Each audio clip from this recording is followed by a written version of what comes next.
नमस्कार.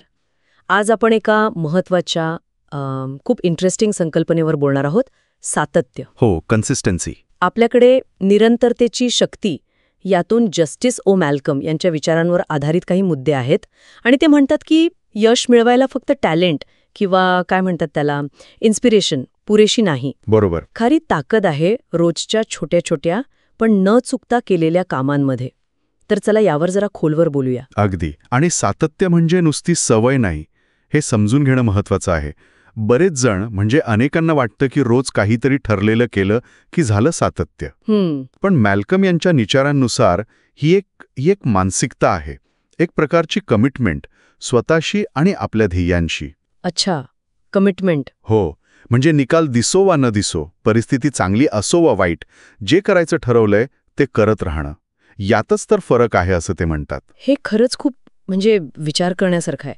लक्ष निकालावर नाही तर रोजच्या प्रोसेसवर, त्या छोट्या कृतींवर हवं. अगदी. पण सुरुवातीला खूप हळू वाटतं ना.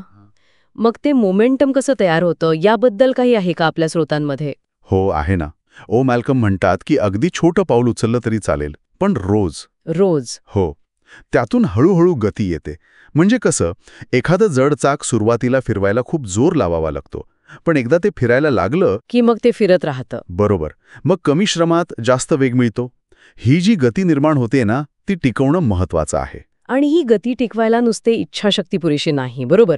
कारण प्रेरणा तर म्हणजे आज आहे उद्या नाही. नेमका हाच मुद्दा. इथे सिस्टम्स महत्वाच्या ठरतात. सिस्टम्स म्हणजे तुमचे नियम, तुमच्या सवयी, तुमच्या कामाची एक ठरलेली पद्धत, वेळापत्रक. प्रेरणा ही ठिणगीसारखी आहे, पण रोज काम करण्यासाठी आपल्याला इंजिन हवं. अच्छा. आणि ते इंजिन म्हणजे ह्या सिस्टम्स. ओ मॅल्कम यांच्या मते अशा सिस्टम्स तयार करायला हव्यात की तुमची इच्छा असो वा नसो, ओके, काम व्हायलाच पाहिजे. अगदी ऑटो पायलट सारखं, जी तुम्हाला ध्येयाच्या दिशेने नेत राहते.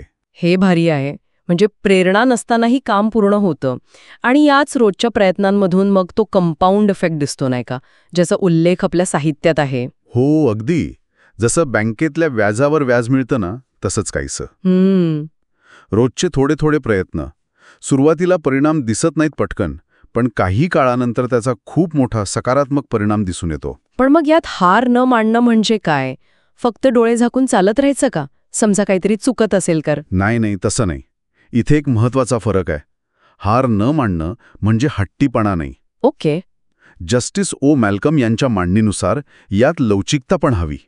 म्हणजे ध्येय तेच ठेवायचं, पण जर एखादा मार्ग चालत नसेल तर तो बदलायची तयारी हवी. अच्छा, म्हणजे रणनीती बदलण्याची तयारी. हो, अपयश येऊ शकतं, येतच बऱ्याचदा, पण त्यातून शिकायचं, बदल करायचे आणि पुन्हा प्रयत्न करायचे, हे पण सातत्याचाच भाग आहे. आणि या सगळ्यासाठी म्हणजे रोज तेच काम करण्यासाठी, सिस्टम फॉलो करण्यासाठी ऊर्जा कुठून मिळते? कंटाळा नाही येत? येतो ना कंटाळा, पण इथे येतो सर्वात महत्वाचा मुद्दा, तुमचा उद्देश, पर्पज. का? अगदी. आपण हे सगळं का करत आहोत? याचं उत्तर जेव्हा अगदी स्पष्ट असतं ना, तेव्हा सातत्य हे ओझं नाही वाटत. ते एक पॅशन बनतं मग. बरोबर.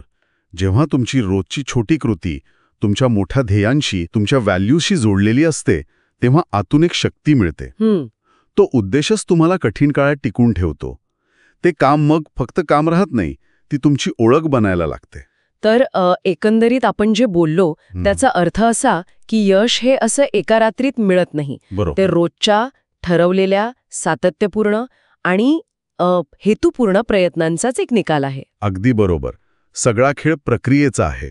तर मग श्रोत्यांसाठी जाता जाता विचार करायला एक मुद्दा. हो, नक्कीच.